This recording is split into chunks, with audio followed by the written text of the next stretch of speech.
I'm Rory Sutherland, and you're listening to Sweet Success.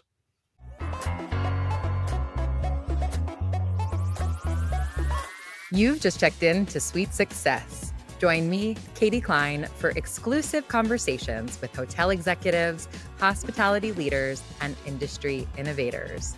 Together, we'll uncover the strategies and techniques these masters of hospitality relentlessly refine. Whether you're already in the industry or just starting out, tune in every week to unlock the secret to your sweet success. Hello, everyone, and welcome back to another episode of Sweet Success. I'm your host, Katie Cline, and today I cannot tell you how excited I am to have Rory Sutherland on the show. Rory is the Vice Chairman of Ogilvy UK, a job title he calls attractively vague. In this position, he co-founded the behavioral science practice within the agency, frequently seeking the unseen opportunities in consumer behavior, the small contextual changes which can have an enormous effect on the decisions people make. Before founding Ogilvy's behavioral practice, Rory was a copywriter and creative director at the company for more than 20 years, having joined as a graduate trainee in 1988. He's been a speaker at TED Global, has authored 3 books, The Wikiman and Alchemy, as well as co-authoring Transport for Humans, was the host of the podcast On Brand with Rory Sutherland, and has been called one of the leading minds in the world of branding by NPR. Rory, thank you so much for being here today. It's a pleasure. Your category, your whole area absolutely fascinates me, not least because I think it's a testing ground for customer service in all organizations. I think you can learn so much faster. It's a fast feedback business. You learn very, very quickly and can experiment and learn very, very quickly. And therefore, I think it should be an object of study for anybody. If you're a bank or a financial institution, there's much you can learn from the hospitality industry. And you and I first met a few years ago in Dubai. You had given a presentation on the magic of original thinking, which honestly just blew me away.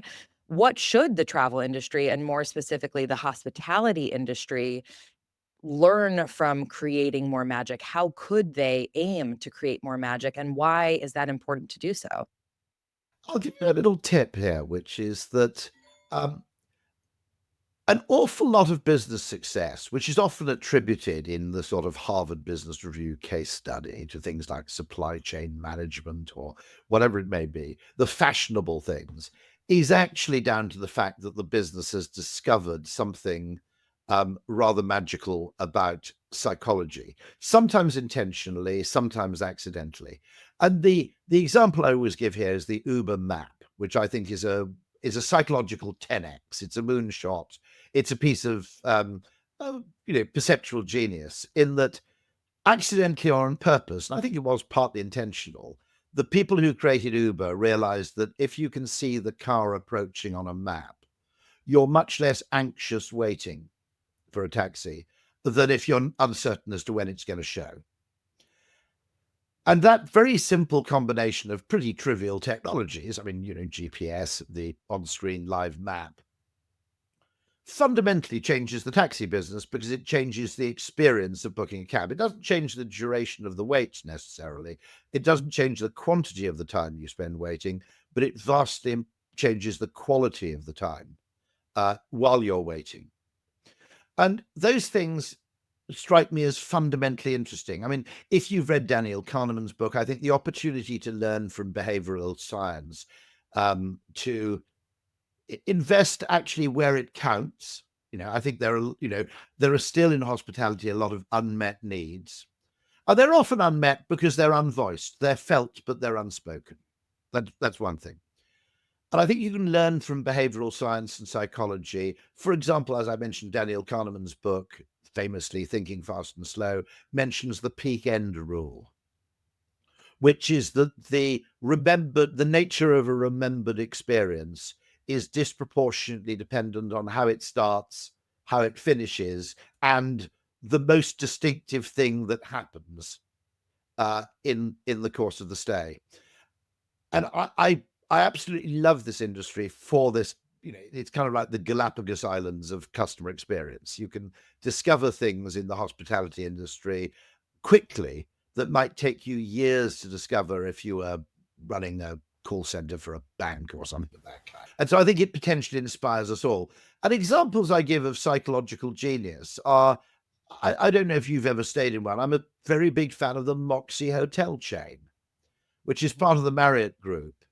And it strikes me that it's exploited, in a sense, that idea of what is technically called a von Retzdorf spike, which is everything about the Moxie Hotel is good, but the rooms are pretty small. There's no laundry, there's no room service, there isn't actually any storage space. You hang your clothes on the wall, but the television's very good, the bed's comfortable, the rooms are attractive. But then there's that one thing, well, two things. The ground floor, and actually we possibly should give credit also to the Dutch chain Citizen N for pioneering this. The ground floor is incredibly cool, and you can hang out there or get on with work on a laptop, even after you've checked out, incidentally, which is a nice detail, okay? You don't suddenly feel unwelcome the moment you've checked out of your room, because you still have this ground floor area to which you have access. And when you arrive, you check in at the bar, and typically they'll make you a cocktail for free.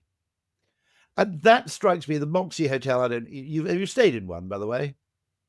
I have, and I used to work for Marriott. Oh. I wasn't specifically looking after the Moxie brand, but I stayed in a few, and I could not agree with everything you're saying And more. what it does is one thing, it does everything competently. I'm not suggesting you can have a shit hotel, which is brilliant at one thing and everybody will forgive it. Sometimes people misinterpret what I'm saying.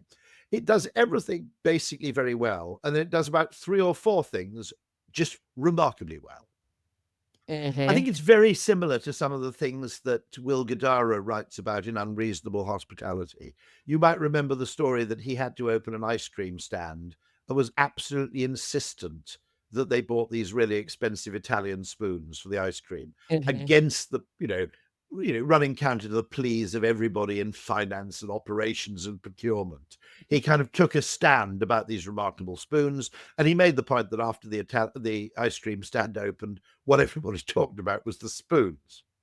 And those little things, the things that are just unreasonable, unexpected, those things carry an extraordinary amount of freight in terms of both our lived experience at the time, but even more so in terms of our memories of the experience.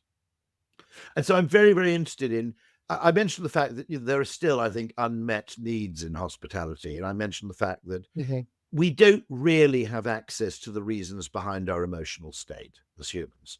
What we do when you ask us questions is we post-rationalize. We say, I'm feeling like this, and I will now reverse engineer an explanation that seems to make sense as to why I'm angry. But in fact, the real reason may be something different. It's not that we mind waiting for the cab. That would be the boring rational explanation. I get angry waiting for a cab. It's too long to wait. The deeper emotional explanation is I'm disquieted by the uncertainty I experience while waiting. The same would be true of package delivery or Deliveroo or any of DoorDash. Okay, if you can actually see your food arriving, it's a fundamentally different experience to if they're told it'll arrive between 21:10 and 21:40 or whatever. So understanding both unmet needs and actually, I think there's also a counterpoint to that, met unneeds. There are a lot of things that hospitality companies may do simply because everybody else does them, which in fact the consumer doesn't really like very much. The example I always give is that business where you arrive at a 5-star hotel and they try and separate you from your luggage. Okay, and they go and say, let me take your bags. And you go, well, I didn't even know what my room number is yet. I've just spent the last 8 hours flying to Chicago going, don't lose your bags, hold on to your bags, keep an eye on your bags, your laptop is in the bags. Okay, that probably dates back to the time when it was just a suitcase with a few shirts and pairs of underpants. But bear in mind now, your luggage contains your laptop, which is your entire life. Right. I kind of do it because it feels a bit weird to say no. It makes you look as if you're trying to avoid tipping them.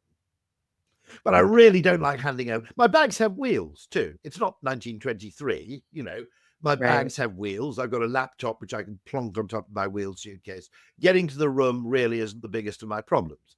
And so that would be an example of a met unneed, which is where companies invest in things which they feel they ought to do. but which Mm. consumers really either never valued much or certainly don't value much anymore. Right. I hadn't thought about it that way, and I really like the way that you've just laid that out. I want to go back to something you said at the beginning too, about kind of that duration of waiting time, the Mm. quantity of time versus quality of time. And I remember when I saw you speak in Dubai, you had made this example of when the Eurostar shortened the journey from London to Paris from 3 hours and 20 minutes to 2 hours and 40 minutes. And you had drawn this beautiful parallel of quantity of time versus quality of time. So can you talk a little bit about I that? simply said what was so strange is they spent 6 billion reducing the journey time, despite the fact that actually the train was already very popular. Now, I'm not totally Mhm. blind to economic factors, which is faster trains can make more journeys. Okay, so there is a relevance to being fast just in terms of getting the most gain from your rolling stock. I'm not being totally crass there, but they spent 6 billion on making the journey 40 minutes shorter. And my argument was before they did that, they should have invested in really good Wi-Fi for the trains, which would only have cost, 20 or 30 million at most, probably a lot less, which would have changed the nature of the time spent on board. In other words, it would have been 3 hours of productive time rather than 3 hours of unproductive time. Mhm. And consequently, um, it's generally all business decision making, and that's particularly, the hospitality industry is more immune than most from this. But increasingly, business decision making suffers from what's called quantification bias, which is the metrics that you can express numerically, the ones that fit into a spreadsheet, get an awful lot of attention because they're comparative Mhm. and they're numerical and they're commensurable, and you can turn that into an optimization problem. Whereas the qualities of an experience which aren't numerical, in other words, quality of time rather than quantity of time, effectively get left out of the mix. Mhm. And I think there's something, the Moxie is one of the examples I'd give of what you might call a behavioral economist's hotel, in that the alignment of where they place their effort and what the consumer or customer or guest ultimately subconsciously cares about is just more efficient than it is in most hotels. I think an awful lot of Mm. five-star hotels, to be honest, um, put in a lot of bells and whistles, which in many cases no one cares about. I mean, the Moxie Hotel, No. actually, if you're staying for 1 or 2 nights, I would probably rather stay in a Moxie than a 5-star hotel in many situations. Mhm. Not least because a 5-star hotel, when you check out, you're basically left homeless. Whereas in the Moxie, okay, you don't have access to your room anymore, but you've got loos, desks, a coffee shop and so forth. And you can Right. effectively make use of that until it's time to go. Whereas, Yeah. the number of times I've checked out of a 5-star hotel, you kind of you're wandering around a city with your luggage for 5 hours.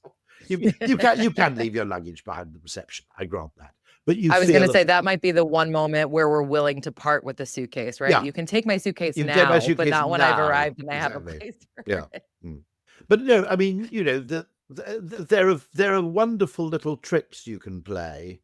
For example, I've got more, but I'm not going to give them all away. I've got more examples I was sharing with a hotel industry client the other day.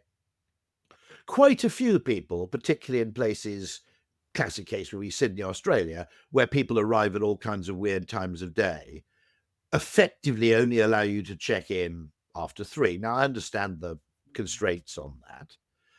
It's nice if you can check in early. But if you just had a separate lounge for people who'd arrived early, for example, where you could effectively, maybe you had access to a shower and a loo and you could store your luggage there and make use of a bit of Wi-Fi, rather than making you sit in reception feeling a bit of a dick. Okay, that would be the kind of thing which would be satisfying an emotional need. I'm giving that one away for Mhm. free. And it's now obviously not all hotels in New York. You probably don't have the space to do that, but in Dubai you almost certainly do. That Mhm. those kind of Mhm. things are things which are, in a sense, the problem was previously looked at as being binary. Can they check into their room early or can't they? And actually, a lot of problems that look binary, there's a third, more creative solution, which actually resolves the contradiction, which is we don't need to allow them to check into their room, but we do need to feel they're in a special place. Mm-hmm.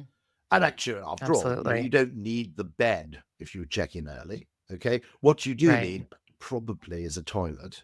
Okay. Mm-hmm. I mean, don't even get me started on that. Hotels where you have to go down 2 flights of stairs in the lobby to use a loo, etc.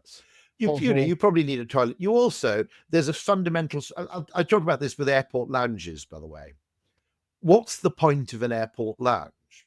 Well, in a sense, if you research people, they go, "Ooh, it's free drinks, it's free sandwiches, it's Wi-Fi, etc." And all of those things are true. Okay, I'm not disputing the fact. But a large part of the lounge is because it's an excludable area of the airport. You can in an airport lounge, you can leave your laptop on a table and go and have a pee. Okay, whereas in the main part of the airport, you can't. In an airport lounge, you could leave your luggage unattended and wander off somewhere, okay, to go and fetch sandwiches, which you can't do, in the rest of the airport. So there are kind of, there are these interesting psychological factors at play, which are what I call tacit knowledge. We instinctively change. In a sense, when we walk into an airline lounge, what happens is we drop our guard a little bit. Okay, for all kinds of reasons. But that's not something we generally give voice to. We talk about, we don't get Johnny Walker Blue Label and da-da-da-da-da. Well, nothing against Johnny Walker Blue Label. It's magnificent. But what I'm saying is that actually what's really going on when you offer people lounge access, which is to do with status and certainty and, it's, in a sense, a feeling of safety, okay, isn't really captured by what you might call the concrete components of the offer. Absolutely. It's really interesting to think about, especially going back to what you were saying earlier about unmet needs versus met unneed, and looking at how that fits into that framework. What I like about the Moxie, without blowing through, and indeed Citizen M, etc., is that they've got rid of a lot of met unneeds, and they've instead they've actually replaced it with a few unmet needs, which is effectively a place where you can hang out with a laptop without feeling like a weirdo. Okay. So I mean, I don't know. I mean, I can't remember what the category is called for those hotels, but it's kind of it's something like economy boutique or something. That there's a term. Select service, I think, right? But Yep. what's so interesting about it is I've actually tweeted a few times, and people have gone, "Well, okay, I'll try this since you recommended it." And as you did, most of the people who give it a try end up as a fan because I wouldn't stay there for a week.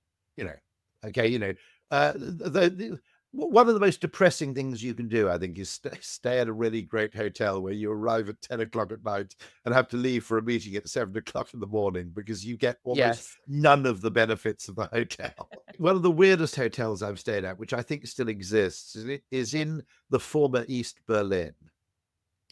And I went there because Amnesty International hosted their conference there. Now, if you're Amnesty International, which is a pretty right on charity, you can't go and stay at the Marriott. You have to look economical, but at the same time, you want to be reasonably cool.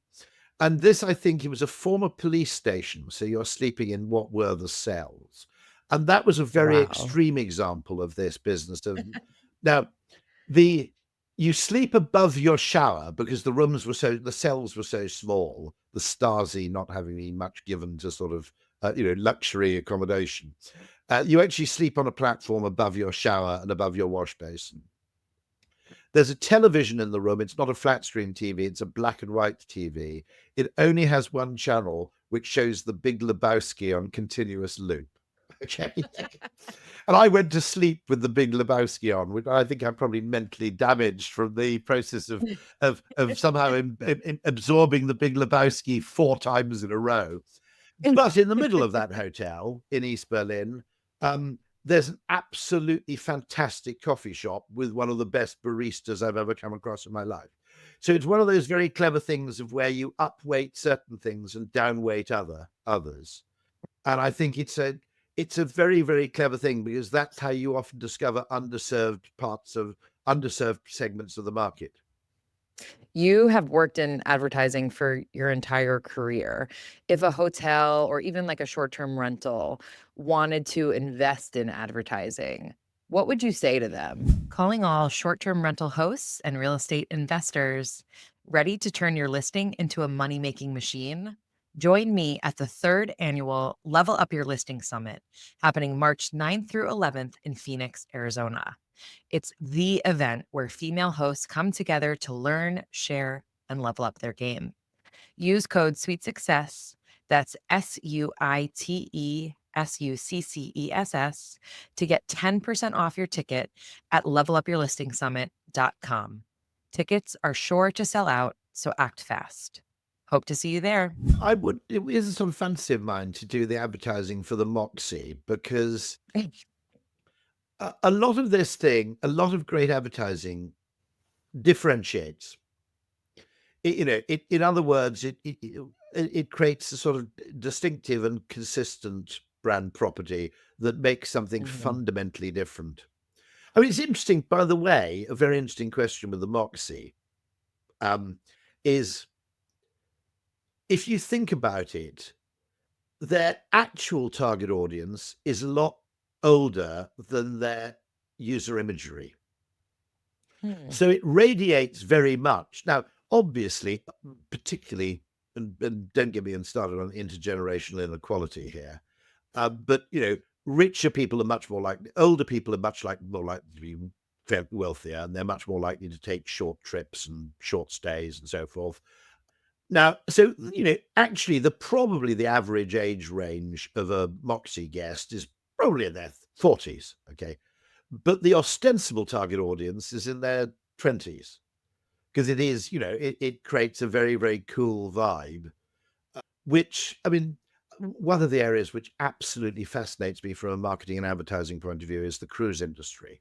I don't know if they fall into your audience very much, but Yeah, sure. Absolutely. of course, something like Virgin Voyages is an extraordinarily interesting case of using, a brand and advertising to fundamentally get people to reappraise who they imagine the perceived target audience for a cruise is. Now, I think it's probably similar in that, I'm guessing here, but I suspect that the people on Virgin Voyages cruises are actually lean slightly older than the user imagery would suggest. But that's also true of things like small cars. Most cars from new are bought by relatively elderly people. That's because we stole your future, by the way, through the property market. Okay, so I just thought I'd apologise for that. I do genuinely believe that to a degree, certainly in terms of things like property ownership. But at the same time, the imagery of the driver in the advertisement is typically female, typically aged about 33. And you can't do it the other way around, because 60-year-old guys will buy brand new cars that they see in advertisements being driven by 33-year-olds. But 33-year-olds generally, unless it's George Clooney, okay, won't buy cars, that are driven by someone 25 years older. But the cruise industry and the unbelievably subtle, I regard the cruise industry as I said, as a kind of absolutely fascinating area of study, because what you might call the different brand attributes, and hence the differentiation that would exist between, celebrity. Then there's, of course, Holland America line. You've got obviously you've got Virgin Voyages, and the essential question of differentiation. I mean, crikey, okay, you've got Disney. That's a slight outlier, because I imagine it disproportionately appeals to people who are Disney obsessives. But that strikes me as an absolutely fascinating industry from a marketing point of view, because you have the category problem, which is that an awful lot of people are cruise rejectors. My wife is a bit. I'd actually quite like the idea. I like the idea that you just, get to see a lot of places and you only unpack once. And to be honest, I quite like the idea that while you're traveling on a sea day, because you're moving, it makes you feel less guilty about doing absolutely nothing. You know what I mean? When you're on Yes. land, you kind of have this feeling that, oh, I really ought to go and visit the cathedral in San Gimignano or whatever it is. And when you're on a moving ship or a moving train, you kind of have permission to do nothing. So I mean, it quite appeals to me. But you have this extraordinary category problem in the cruise ship industry, and then you have this extraordinary subtlety of branding. And I just regard it as, I study it on YouTube endlessly because the kind of different nuances of staffing levels, service, um, how on earth some of the some of the things Virgin did, which I think they probably dialed back slightly on in making the thing seem a bit adults only and hence risque, all of those sort of things. But it was probably necessary in the early days of their existence just to establish clear blue water between them and their competitors. And so the hotel industry is very similar in that respect. As you know, I'm a very big devotee as well of the DoubleTree cookie, which I think is a genius piece of. And by the way, being a marketer in the hospitality industry, so difficult, is that many of the things that have the greatest impact are, by their nature, unexpected and hence seen by finance as gratuitous. And the point about the cookie is nobody has ever asked for cookies on arrival in a hotel, produced fresh from an oven underneath the check-in desk, okay? Which would make the finance person say, well, it's therefore an unnecessary cost. Right. But its meaning is precisely driven by the fact that it's what you might call surplus to requirements. It's unexpected. And so giving, in some ways, customer satisfaction is the worst phrase that's ever been invented.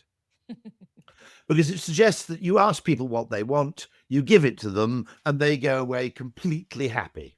Right? Now, there may be species, that may be true of cats or dogs or whatever.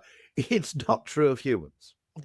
And consequently, many of the things that carry the most freight in terms of both brand differentiation and brand meaning and the retained memory of an experience and therefore your propensity to repeat it are driven by things which, by their nature, are what you might call someone going the extra mile, someone doing something that wasn't expected.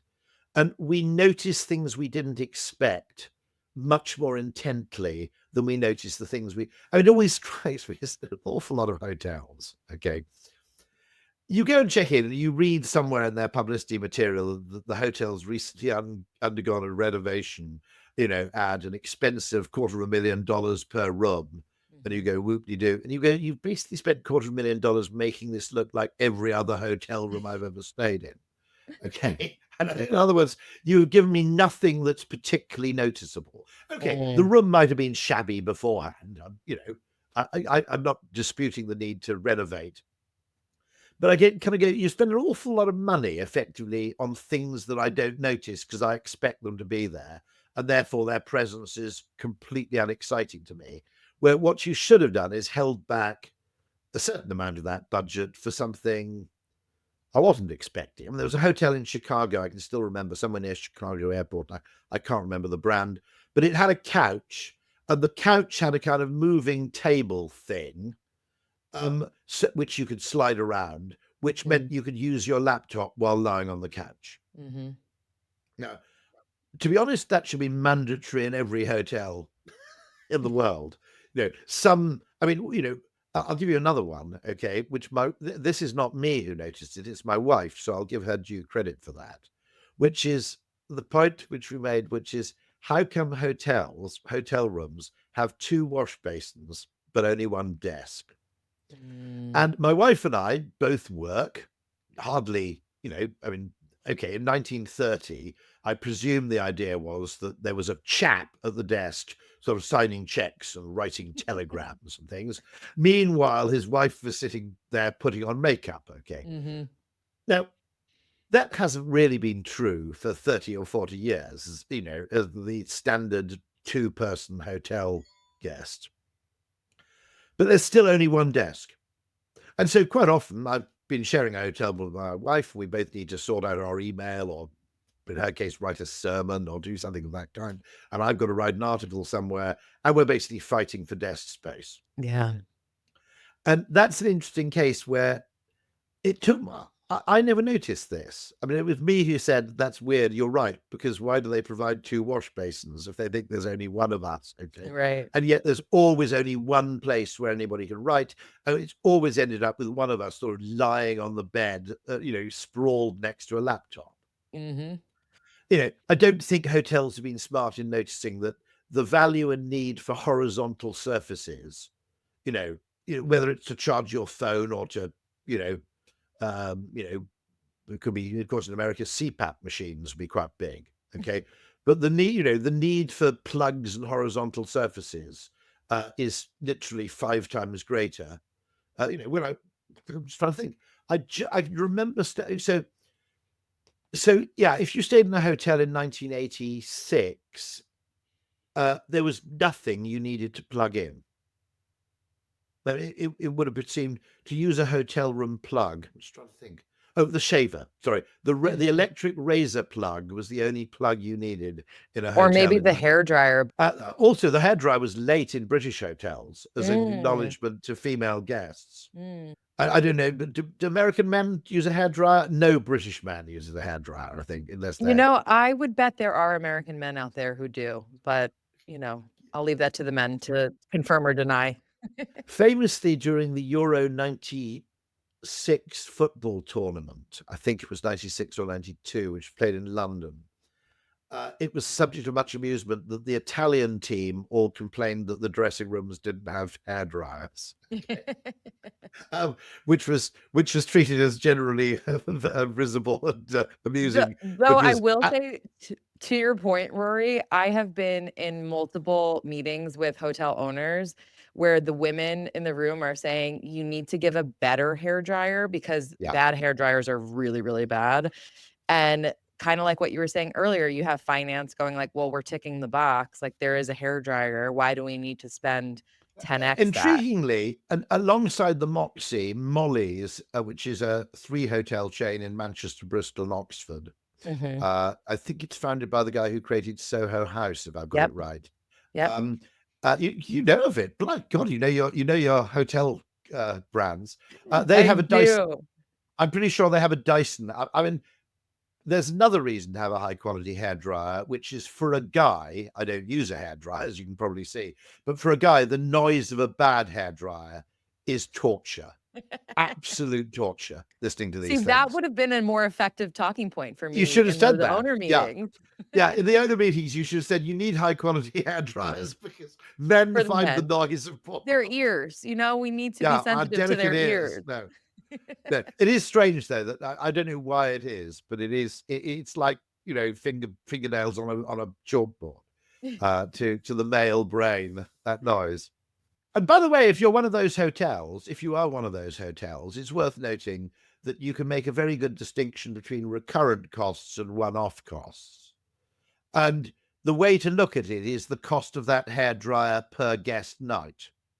And if it has a life of 3 years, which would seem reasonable, or 4, okay, actually the cost per guest night is remarkably small. Is it worth 30 pence per guest night to have a Dyson hairdryer rather than a cheap hairdryer? Given the extent to which it's unexpected and noticeable and salient, rather like Will Guidara's ice cream spoons, the answer is probably yes. Now, okay, there is no formula by which you can justify these things. This is the other problem, because we have units of cost for money and we have units of cost for time, but we don't have units of cost for delight, surprise, and we don't have, how do you quantify a smile? And so what always happens when the finance department or private equity takes over a hospitality business is that they get away with it for a few months, and then people start to notice. There's a wonderful thing. The business writer, John Kay, who's a professor at London Business School, goes out to lunch at one of his favorite restaurants. and both he and his guest are surprised and go, this place kind of feels as if it's missing something suddenly, as if it's been taken over by private equity. And then they go and Google it, and sure enough, 4 months beforehand, It that's has. exactly what had happened. Yeah. Yeah. I want to talk about your book, Alchemy. I adored reading it. I think, obviously, as would be no surprise to anyone who's listened to this much of our conversation so far, you have a way of making nonfiction topics witty and funny and just enjoyable to read. And I had so many favorite quotes from the book, but one was, the opposite of a good idea could be a good idea. So explain a bit what you mean by that. Okay, this can, if you like, go quite deep and metaphysical, because economics and therefore finance people have a natural tendency to see everything as a trade-off. But the Canadian business writer Roger L. Martin is very good at this. If you use creative, i.e. integrative thinking, there will be a trade-off between wasted cab driver time and time spent waiting for a cab. Okay. Mhm. And you can frame that as a trade-off where there's an optimal middle ground. In other words, there's a single right answer. But the creative solution is to come up with the Uber map, which actually resolves the contradiction in a sense. And it uses psychology, if you like, to find an oblique solution to both problems in a way. And I think you can do that what happens though is we educate people and we select for people and we promote for people based on their ability to win arguments by appearing completely and relentlessly logical. And in order to win an argument, you have to pretend that your answer is right and everybody else's answer is wrong. Now, actually, in many cases, well, I'll give you a lovely hotel industry example of this, okay? I would argue there are two great ways to check into a hotel, okay? And they're the opposite of each other, okay? If you read Robert Cialdini's book, Influence, what you realize is that quite a lot of the things that people notice and are attracted to are contradictory. In other words, you can sell something on the basis of everybody drinks this, so it must be great, which is Coca-Cola, and you can base it on not many people get to drink this, so it must be great, which is Chateau Lafite. Okay, and they're both great ways of selling a drink, and they're completely contradictory. One of them is social proof, and the other one is scarcity value. Now, in the case of a hotel, I would argue that there are two great ways to check in. I stayed once at, I think it was the Mandarin Oriental in Hong Kong. I hope I've got that right. And they take you to your room and they make you a cup of tea in a kind of Chinese teapot. And while you're drinking the tea, paperwork is placed on an enormous desk and you sit there a bit like Mussolini and sign in, okay. And that's a great way to check into a hotel. It's utterly fantastic. And the other great way is you go straight to your room and you unlock the door with your phone without having to pass go or to have any kind of intervening human contact at all. Now, they're both great, I would argue, anyway. And of course, depending on your circumstances, you may prefer one or the other. And actually, the best thing of all would be to give people the choice of either of those two extremes rather than trying to compromise in the middle, which is where you stand for 8 minutes behind a United Airlines flight crew and eventually someone lets you stand up and sign with a pen attached to a bit of a chain. Okay, which is neither fish nor fowl, I think is the old English phrase. In other words, quite often an extremely streamlined experience or an extremely elaborate experience can both be absolutely great. But the middle is kind of rubbish. And that's the opposite of the kind of problem which most people try to look for. They go, okay, let's look for the trade-off. Economics always believes there's a trade-off, and we'll somehow find some optimal compromise in the middle. Another aspect that you covered in Alchemy was how crucial it is for businesses to build customer loyalty. Something you talked about, trivial signaling, and how it can subliminally say to customers that you're playing the long game, that you're invested in them coming back a second time. So you're going to make sure the first experience is great. Can you give some examples of that, or like ways, particularly people in hospitality, could be thinking about trivial signaling? So I think there's just tiny little gestures which suggest, like the cookie, if you like, because you're giving someone. Now, if you said book now and get a free cookie, that doesn't mean anything because it's transactional. Right. The cookie you're given when, let's face it, you're checking in already and you've already committed to staying there for 2 nights. That's not transactional. That's not a bribe. That's an act of generosity, and it will therefore trigger reciprocation bias. It's also very, very good because it happens right at the beginning of the experience. So you'll tend to like the DoubleTree more as a consequence of the cookies.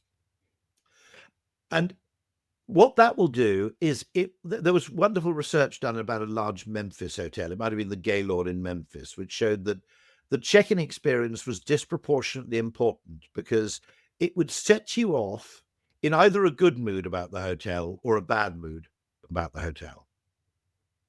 And if you started off in a good mood, you go, oh, I like this hotel. And you look then for corroborative evidence that supported your initial hypothesis that it was a good hotel. Oh, I like that too. Okay. Whereas if you had a bad initial experience, you effectively got out of bed on the wrong side or set off on the wrong foot, to use two metaphors, you'll then go around looking for evidence that the hotel is bad and that you don't want to stay there ever again. And they looked at their customer satisfaction data and they discovered that the quality of the check-in experience not only affected other customer reported satisfaction figures like quality of customer service. Well, it's not unreasonable that a bad check-in experience would damage your perception of customer service. But things like, did you like the ice sculpture in the grounds? Okay. Now, it turned out that, people who had, I'm slightly exaggerating, but people who had a great check-in experience absolutely loved the ice sculpture. And people who'd had to queue, wait 15 minutes to check in thought the ice sculpture was shit. Now, their appreciation of the ice sculpture shouldn't logically be affected by something that happened, for example, the previous day. But the nature of kind of human confirmation bias is the technical term, where we basically form an initial impression and then, what was the great line that P&G came up with? You never get a second chance to make a first impression. Fantastic line. I think it was very shampoo. Head and Shoulders, was it? Strong to remember. There's a bit of P&G genius there. But that's the kind of thing which, that's the kind of thing where you can really gain a disproportionate impact. And one of the things is that I think there are two forms of capitalism. I think there's transactional capitalism, which is you give me this, I give you that, end of. That's kind of one night stand capitalism, okay? And then there's relational capitalism, which is that you are clearly invested in maximizing that person's lifetime value rather than simply making money for the moment. Indeed, one way of doing that would be to show that you are happy to take a hit in return because in other words, you are happy to compensate someone in some way or bring them something extra because you valued ultimately their long-term custom. And generally, businesses that play the long game are likable and they form great brands and they have valuable brands and they can charge a premium and people appreciate it.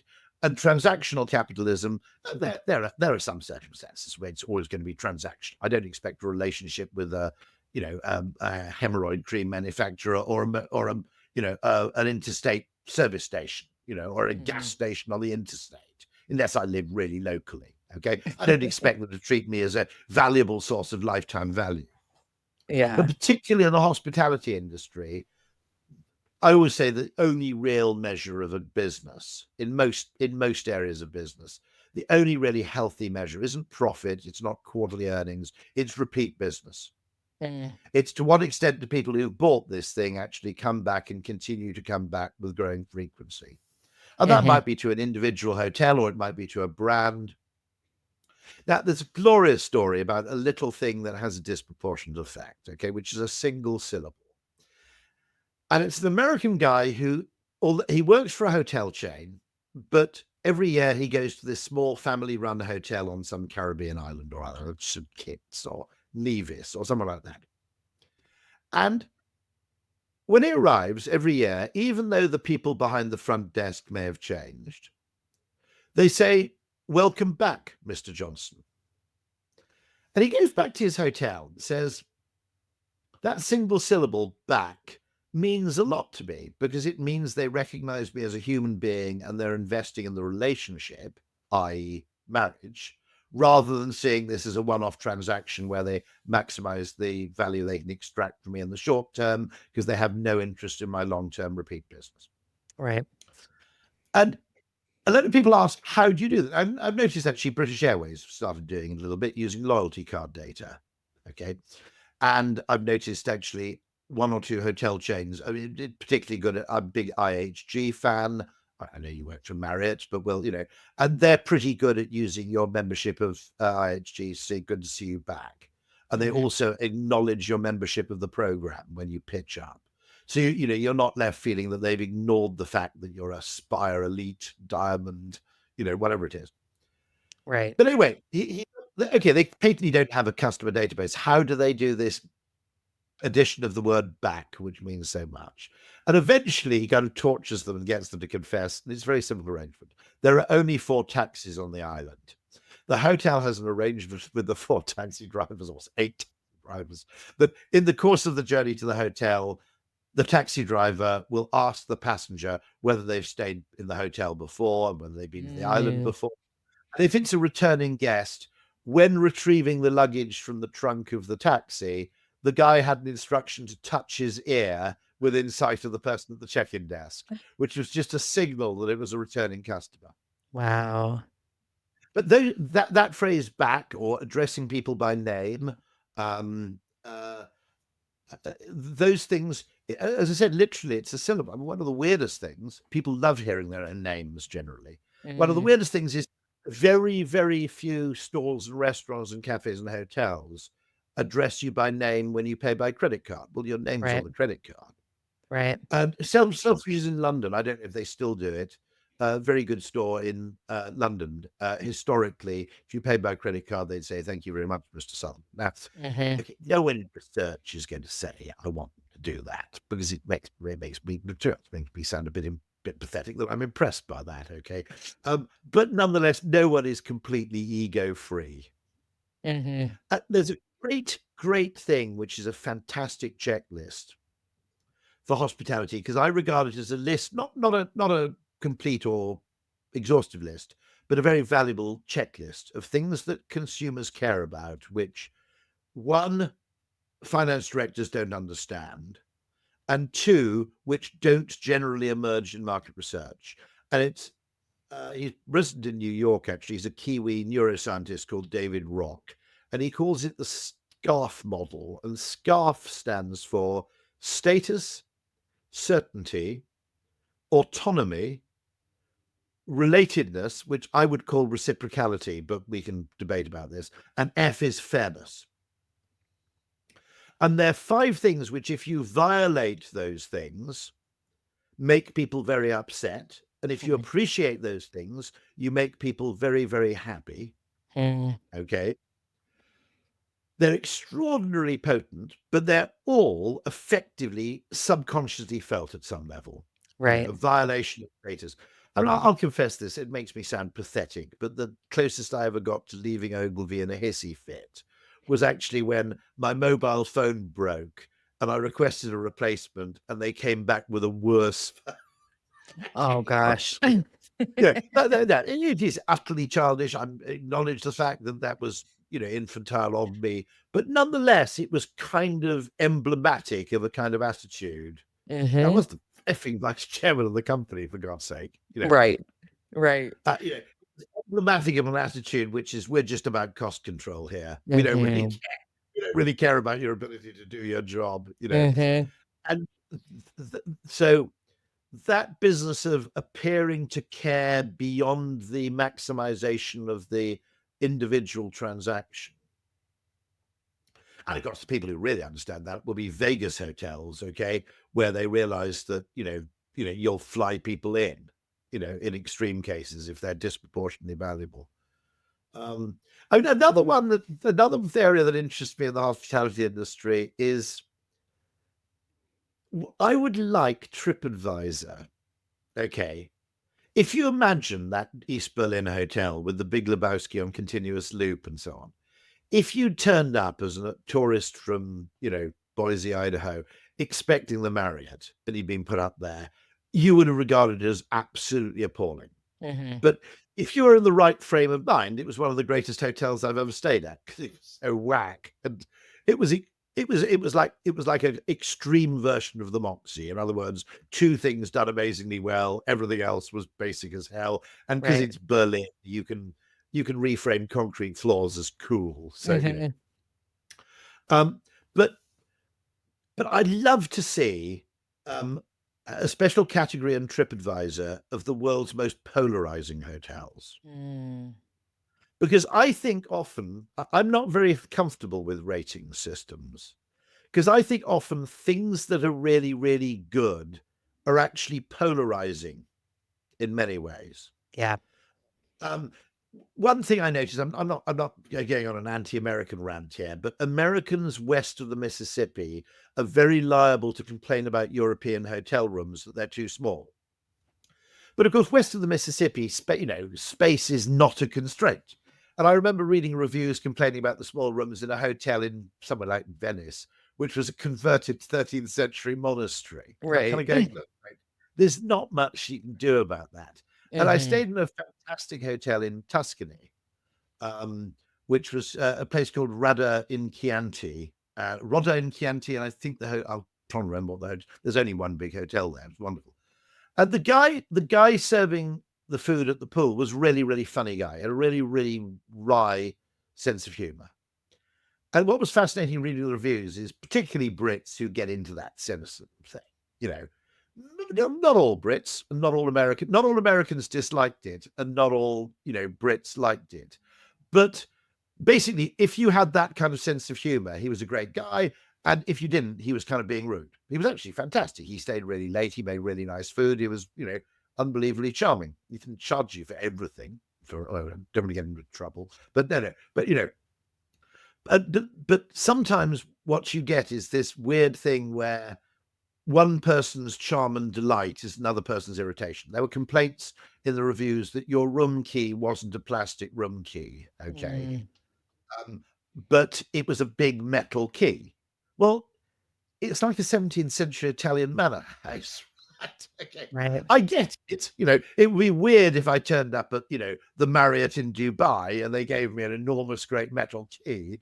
But I love that phrase, it is what it is, because it's in one sense, grammatically, it's totally meaningless. Okay. But in another sense, it is what it is. That's appropriate given the nature of the hotel. But I'd still love to see that, the TripAdvisor list of the world's most polarizing hotels, because I suspect if you go there with the right frame of mind, in other words, what's wrong footing people is the expectation. And this is why I talk about advertising as being absolutely vital, because customer experience is to some extent expectation minus reality, or whatever, however, or reality minus expectation. Okay. And there are businesses like Ryanair, which almost make a virtue. There's a famous Dutch hotel campaign, which basically makes the point that the rooms are cheap and everything's terrible. Everything's terrible. And actually, what's quite clever about those brands is you go there expecting it. True of Ryanair as well, actually. You go there expecting it to be terrible, and when it's merely okay, you actually emerge pleasantly surprised. Right. And so one really important thing with advertising is to make sure people arrive in the right frame of mind, because Mhm. that Berlin hotel, as I said, if you said this is the most Berlin experience you're going to get, you know, if you really want an authentic Berlin experience, this is about as good as it gets. Mhm. Um, then you'll actually have a great time. But if you arrived without expectation management, by the way, hotels, I think, grossly undercommunicate in the period leading up to my arrival. Hmm. Actually, all that stuff about what the Wi-Fi code is, and to be honest, I probably got 7 hours on a plane to read that. Mhm. Various stuff like laundry, housekeeping, and things like that. You can send that to me ahead of time. Rather like with Airbnb. You often get the rules of the game sent to you in advance. Ready to future-proof your business? The Future Laboratories consumer foresight and trends intelligence platform, LSN Global, just got smarter. Introducing Ember, a new generative AI tool. Ember transforms LSN Global into your personal foresight research team. Faster, smarter, and more powerful than ever before. LSN Global connects you with the trends, data, and insights shaping tomorrow's business landscape. And now, with AI-enhanced research, it's your trusted intelligence partner. Head to lsnglobal.com/membership to book a demo or become a member today and try the beta version of Ember. Research has never been this seamless. So, Rory, I just want to ask you the last 3 questions that we ask every guest. And the first is, what was the best hospitality experience you've ever had? Okay, I've got to say one, which was a hotel in Hong Kong, probably the Mandarin Hotel in Hong Kong, where Hong Kong Airport has this rather bizarre thing where you have 2 arrivals areas, and depending on which way you turn coming out of baggage collection, they send 2 people with a name board, 1 to each arrivals area.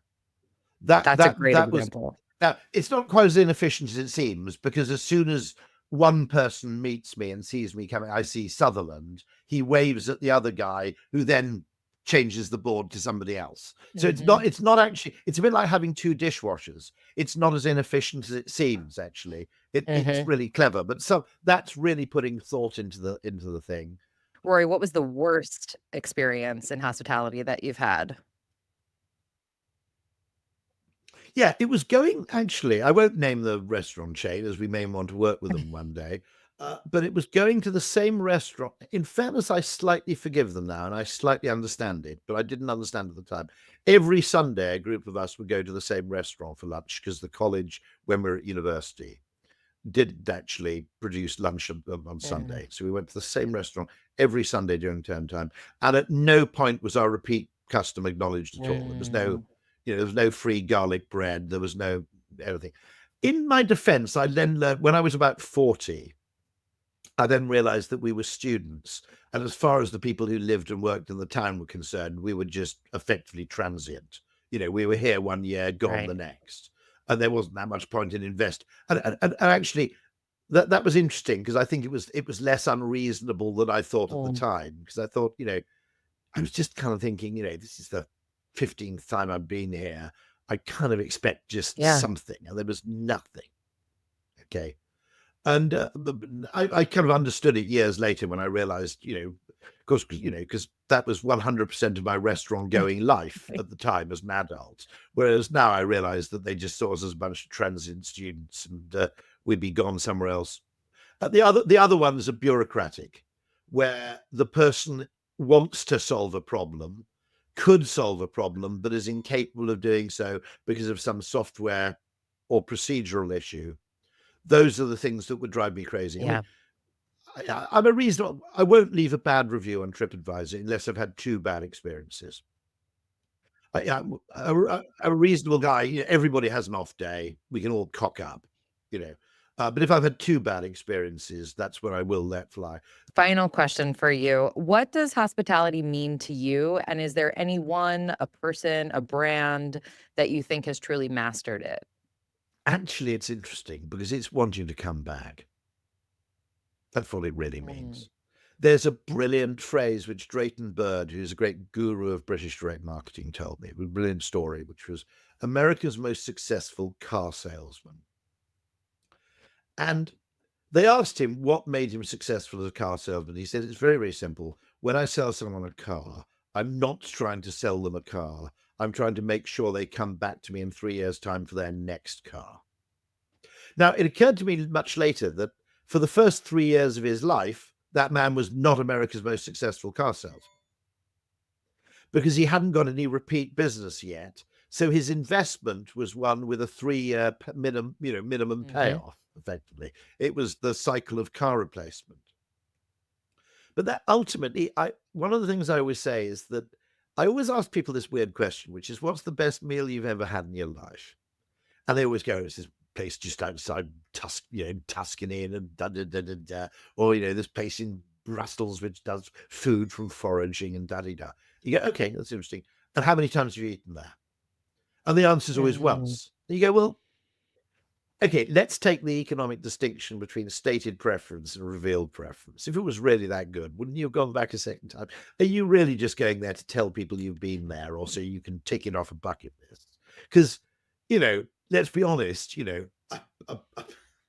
I've been back to KFC 100 times. Okay. So by measure of my own behavior, KFC is a better restaurant than Michelin Right. restaurants because it gets more repeat custom. And that leads me to a wonderful observation from my friend Rob Henderson, who wrote a fantastic book called Troubled, about his childhood. And he grew up sort of as a foster child and then eventually made it to Yale and Cambridge. It's a little bit parallel to hillbilly elegy, if you like. And he made the wonderful point recently that that posh people's food looks better than it tastes, and working class food tastes better than it looks. Okay. And no, but that business of hospitality, which is that not only did I enjoy the experience, but I feel that I want to repeat it. And that's very different, I think. There's something very strange there. I don't. And by the way, that's also true of, if you think about it, in tourism. There's this bucket list we all have, which is destroying kind of the Eiffel Tower and the Louvre and so forth, which is that everybody has to go there once. Whereas the urge to repeat the experience strikes me as the ultimate measure of hospitality. I love that. Great. Rory, it was such a pleasure to talk to you. I could listen to your brilliance all day. All right, everyone, it's time for today's sweet summary where I break down the key insights and actionable takeaways from today's conversation. I hope you all enjoyed hearing from Rory Sutherland as much as I did. He is clearly such a brilliant mind, but on top of that, he has a way of explaining new concepts and ideas in such a memorable, witty, and creative way.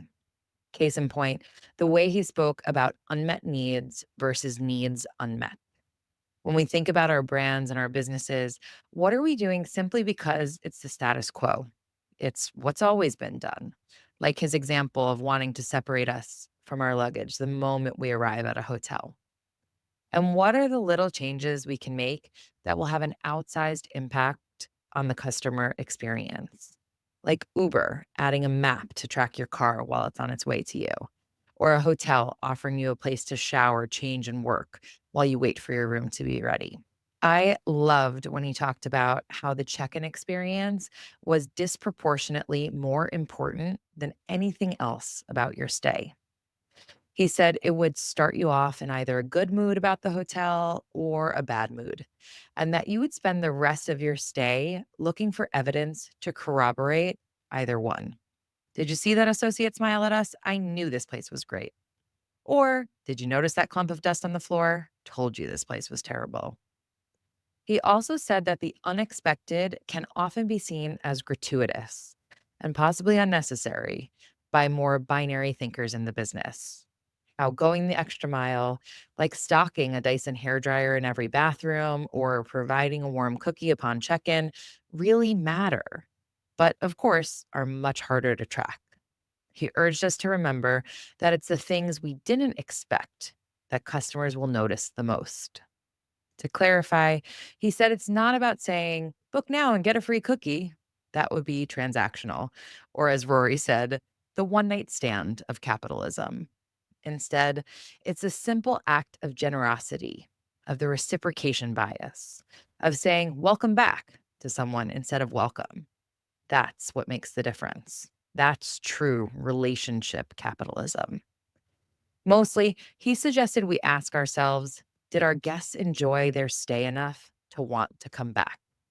Because according to Rory, the urge to repeat the experience is the ultimate measure of hospitality. And that concludes another episode of Sweet Success. If you enjoyed today's conversation, please subscribe, rate, and review the show. We all know how important those 5-star reviews are. I also want to say a massive thank you to each and every one of you for tuning in. It means the absolute world to me. And I'd love to hear from you. If you have ideas for future guests, new topics to cover, or even just want to say hi, don't be shy. Message me through our website, sweetsuccesspodcast.com, or on social media at Sweet Success Podcast. That's sweet like hotel suite. Once again, I'm your host, Katie Cline, and I'm super excited to see you all next week.